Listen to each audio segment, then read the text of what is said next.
Сәлем достар, сіздермен қайта қауышқаныма өте қуаныштымын. Бүгінгі рецептте сіздермен ауызда еритін керемет тәтті шаймен ішетін сочники немесе сочное печенье деп те айтуға болады. Рецепт өте қарапайым, бастысы бір жасағаннан ақ шығады. Ол үшін тура осы видеодағыдай жасаңыз. Таза құрғақ ыдысқа 4 стакан ұн аламыз. Ұнның барлығын бірден салып жібермеңіздер. Шамалы әркімнің ұны әрқалай болады. Сол себепті де 3,5 стакан құйыңыздар. Қалғаны кем-кетігі болса үстінен қоса жатарсыздар. Және ұнды алдын ала електен екінші қайтара жақсылап өткізіп алған дұрыс. Ұнымызға бөлме температурасында еріген маргариннен қосамыз. 200-220 грамм жеткілікті болады. Жақсылап ұнмен араластырып, бір келкі етіп араластырып аламыз. Ұнмен өте керемет консистенция пайда болады.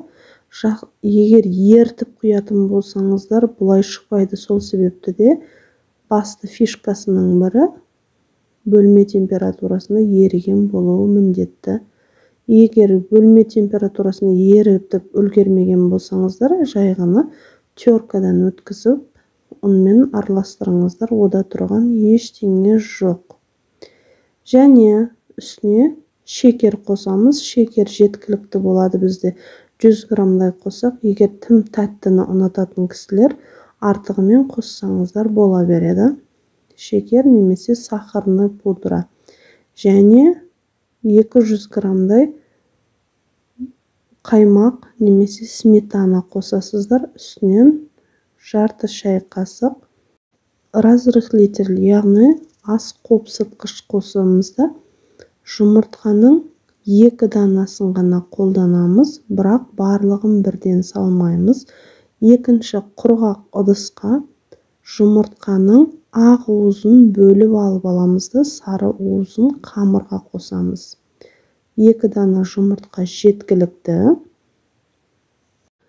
Қоспамыздың барлығын қосып алдық. Енді жұмсақ етіп қамыр илейміз.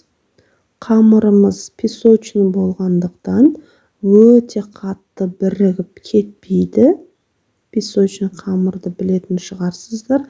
Дайын түрінде қандай болатынын. Қолға жабыспайды, бірақ қамыр біріксін деп өте көп ұн қосып жібермеңіздер. Осы 4 стакан ұн жеткілікті. Егер 4 стаканға жетпей 3,5 стаканмен бітетін болса, үстіне қоспаңыздар. Дайын қамыр түрі осылай өте жұмсақ болады.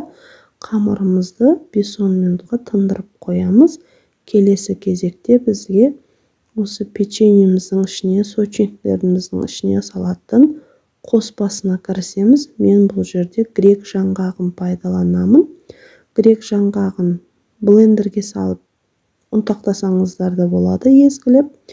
Мен жай ғана қалтаның өзіне салып, оқтаудың көмегімен езіп шықтым. Себебі блендер өте ұсақ етіп жібереді. Ал оқтаумен жасасаңыздар шамалы ірілеу болады. Тістеп жеген кезде тіске гіртілдеп әдемі хруст береді. Былайша айтқанда. Ал келесі кезек біздің алып қойған ақ уызымызға 200 граммдай шекер саласыздар, я болмаса сахарный пудра. Маңызды емес, қайсысы болса сізде қолдана берсеңіз болады. Және де миксердің көмегімен жақсылап көпіртіп аламыз. Бастапқы қалыптан 2-3 есе көбейіп ісінеді. Егер ішіне шекерімізді көптеу салатын болсаңыздар, бұл қоспаңыз қоюланады. Аздау өте аз салып қойсаңыздар, сұйық болып кетуі мүмкін. Неге шекері еріді, өзінің қоспасынан, көлемінен 2-3 есе артты және үстіне езгілеген жаңғағымызды қосып, лопатаның көмегімен жақсылап біркелкі етіп араластырып аламыз. Ішіне салатын қоспамыз осымен дайын. Келесі кезек бізде қамыр жаю процесі. Қамырымызды жаярдан алдын табамызды дайындап алайық. Бетіне пергаментін қағазын төсеп, немесе фольга төсеп алсаңыздар болады. Майлаудың еш қажеті жоқ, себебі қамырдың құрамында майдың өзі жеткілікті. Өздеріңізге жаюға ыңғайлы етіп зуалаға бөліп алыңыздар. Мен 2 зуалаға бөліп алдым. Және ешқандай ұн қосып жаймаймыз. Жай ғана қамырдың өзін ғана жаямыз. Ешқандай ұн қолданған жоқпын. Достар, егер сіздер әлі де менің каналыма тіркелмеген болсаңыздар, тіркеле кетіңіздер, лайк басып, комментарий бөліміне өз ойларыңызбен бөлісе кетіңіздер. Мен сіздермен әрқашанда рецепт бөлісуге асығамын. Және өте қарапайым заттармен, үйден табылатын заттармен кереметтей дүниелер жасауға әркез сіздермен асығамын. Мінекей қамырымыз жайылып алды. Қамырдың қалыңдығын өте қалың, өте жұқа қылып алмаңыздар. Шамамен 0,5 сантиметр диаметрінде болу керек қалыңдығы. Өте қалың болып кетсе, арасы қам болып қалуы мүмкін. Өздеріңізге ұнаған пішінде кессеңіздер болады. Үлкен шеңбер етіп, ірі етіп жасауға да болады. Мен өте майдарақ етіп жасадым. Үнемді бір тістегеннен ада болатындай. Себебі үйімде кішкентай бала бар.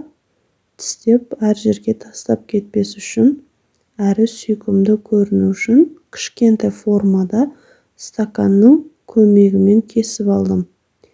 Егер сіздер уақытты үнемдеймін десеңіздер, үлкен формада жасауға да болады. Оның да өзіндік әдемі түр пайда болады. Міне қамырымыз дайын. Енді осы пельмешке сияқты түйіледі. Дөңгелекті 2 бүктеп, 2 шетіндегі құлағын біріктіру арқылы керемет сочниктеріміз, песочный печеньелеріміз құрастырылады. Мінекей табаға орналастырдым. Шамалы алшақтау етіп орналастырсаңыздар да болады.